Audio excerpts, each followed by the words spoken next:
Started working in HR. I worked at 2 places in sort of the retail industry, and then I was like, I don't really want to, because I worked at Ann Taylor and Bendel's, and I was like, I don't really want to be in retail anymore.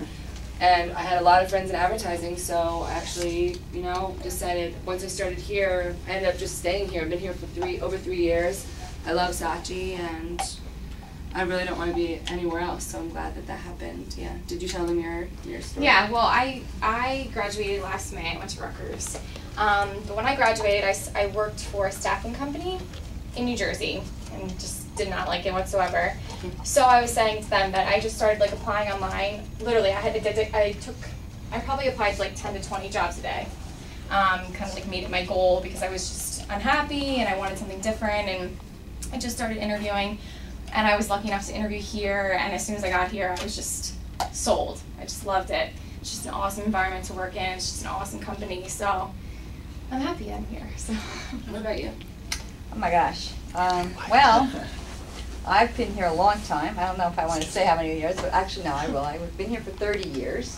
I started in Midtown for Dancer Fitzgerald Sample. That was the old company, and then we, of course, as I mentioned before, went through mergers and all that kind of stuff, and became Saatchi Saatchi in 1988, moved to this building, and started in finance department as a, I can say this now, as an $8,000 day clerk. That was 30 years ago, $9,000, excuse me, and just kept moving up, and then I moved from the finance department to the Toyota dealer group over the last 5 years to just get away from finance. Although I still handle finance in my umbrella of things to do, I'm an operations director right now in the current position I have, and it's very good. There's always something to learn. Doesn't matter. You can be, sometimes people move around from company to company and they think that's the best way to do things, and that's up to you.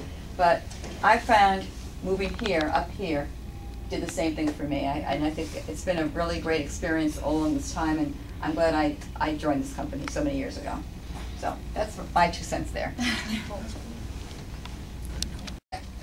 To be honest with you, we pull people not just from marketing backgrounds or advertising backgrounds. There's people who are sociology majors, philosophy majors, science and math. I mean, we have such a wonderfully diverse group of people here as far as widening the conversation and being able to talk to clients about different things. And we just love the different backgrounds that people bring. So as far as those kind of experiential things, we love to mix it up and have a bunch of things like that. As far as sort of practical skill set, that kind of stuff, I mean, if you're in account management, the biggest thing is, are you organized? Can you keep a lot of balls in the air? Can you follow up on stuff?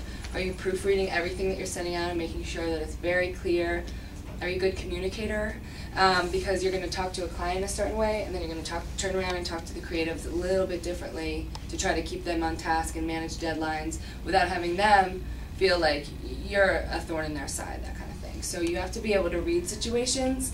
I would say have a sense of humor, because not that working in advertising is a joke or anything like that, but it's you have to take things and let them roll off your back sometimes. Not everything's going to work out perfectly the first time, every time, but that's what's fun about advertising, because it's like a puzzle. It's a new task every day. It's a new job to do and a problem to solve. So I think have a sense of humor, keep your ear to the ground with what's going on in the industry. That's invaluable when you're talking with clients and working within whatever your market is, whatever your product is that you're working on. So that kind of stuff. I mean, so I don't know if that answers your question. Yes, it does. Yeah, I mean, look at the look at the types of clients that are out there and see how the commercials are going to fit in.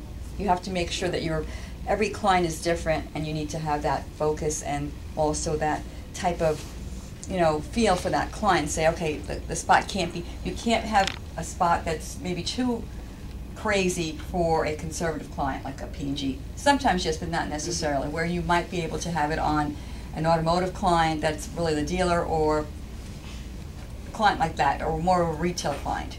So you have to gauge, and that's what people here, the creatives, do here. Yeah. They have to gauge it. And see, you want to go outside of the box too, and not be definitely. static. But I mean, that's the type of thing that you look at, and that's what we're looking for every day, because there are so many different TV spots out there, so many different programs now that are different. that you want to be able to fit in there Yeah. and make sure that the spot syncs up and it's not totally bizarre.